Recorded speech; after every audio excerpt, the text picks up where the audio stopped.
آقا کریم نے صفوں کو سیدھا کرنے کی تلقین کرتے ہوئے کہا کہ مت سمجھنا کہ میں صرف آگے دیکھ رہا ہوں، میں آگے بھی دیکھ رہا ہوں، میں پیچھے بھی دیکھ رہا ہوں، تمہاری رکوعوں کو بھی دیکھ رہا ہوں اور دلوں میں پیدا ہونے والے خشوعوں کو بھی دیکھ رہا ہوں۔ یہ حضور کی نظر کا کمال ہے۔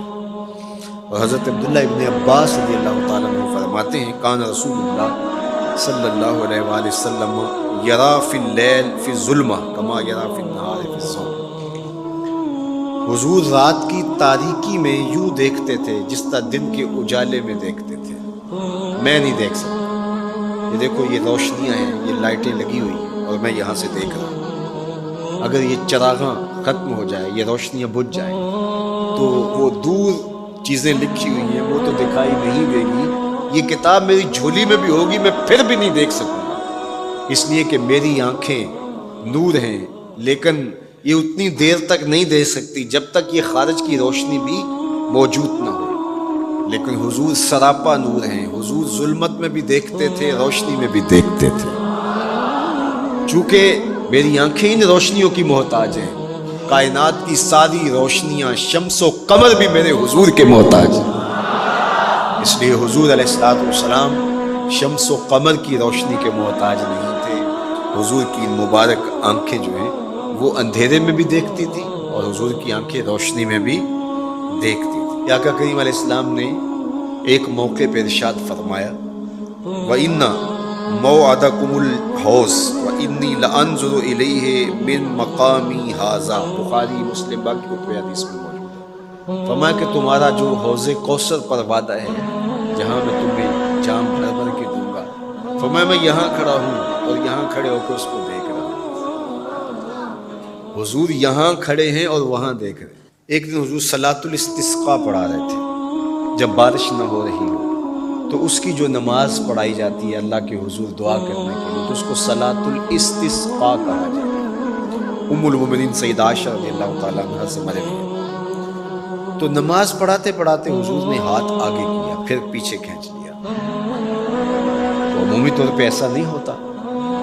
تو صحابہ نے جب دیکھا تو بعد میں کسی نے پوچھا حضور آج نماز میں آپ نے ہاتھ آگے بڑھایا اور پیچھے کھینچ لیا، مجھے بتائیے کہ حالت نماز میں نظر کہاں ہونی چاہیے؟ جائے سجدہ پہ ہونی چاہیے نا، لیکن صحابہ حضور کو دیکھ رہے ہیں۔ اللہ اکبر۔ صحابہ سے کسی نے پوچھا کہ تم بتاؤ ظہر اور عصر کی نمازوں میں حضور قرات کرتے تھے؟ کہاں کرتے تھے؟ بخاری میں۔ تمہیں کیسے پتہ ہے کرتے تھے؟ کہا نحن نعلم باضطراب لحیتہ، ہم حضور کی مبارک داڑھی کی جنبش سے اندازہ کرتے تھے کہ قرات ہو رہی ہے۔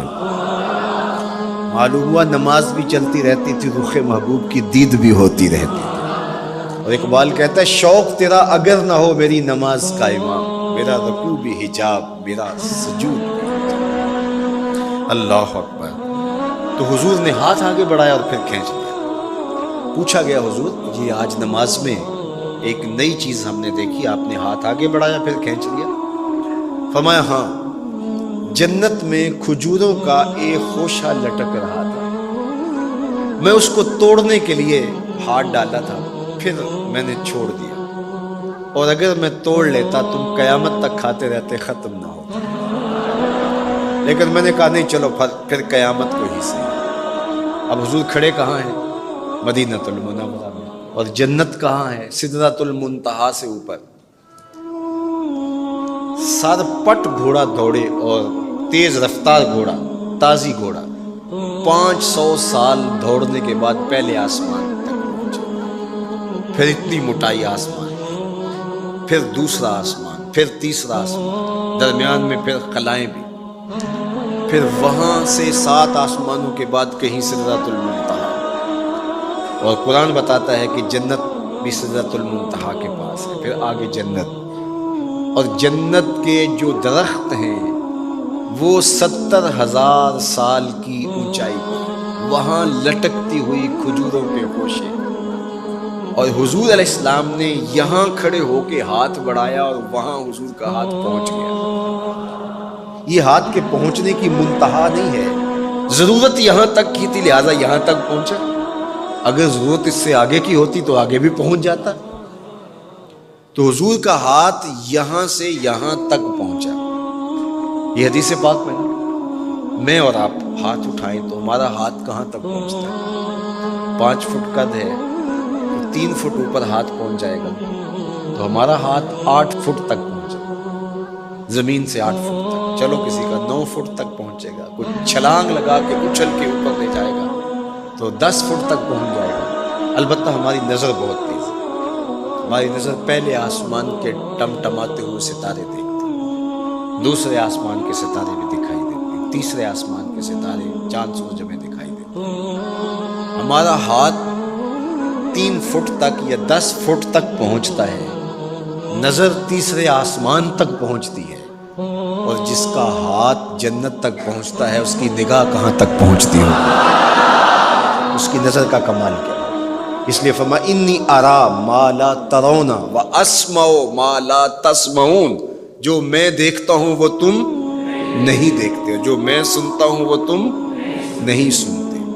اپنے حواس کو نبی کے حواس پر قیاس کرنا یا نبی کے حواس کو اپنے حواس پہ قیاس کرنا سوائے جہالت کے اور کچھ نہیں ہے. چے نسبت خاک را بعالم پاک، کہاں ہم کہاں ان کی ذاتیں بابرکات. اس لیے فرمایا انی ارا ما لا ترون واسمع ما لا، جو میں دیکھتا ہوں وہ تم نہیں دیکھتے اور جو میں سنتا ہوں وہ تم نہیں سنتے. اللہ اکبر. ہماری آنکھیں تو چمکتے ہوئے سورج کو دوپہر کے وقت نہ دیکھ پائیں، چندھیا جائیں، آنکھوں میں پانی اترنے لگے، اور محبوب کی آنکھیں بے حجاب دیدار رب کریں. اور قرآن کہے ما زاغ البصر وما، آنکھ چندھیائی بھی نہیں اور حد ادب سے تجاوز بھی نہیں کیا.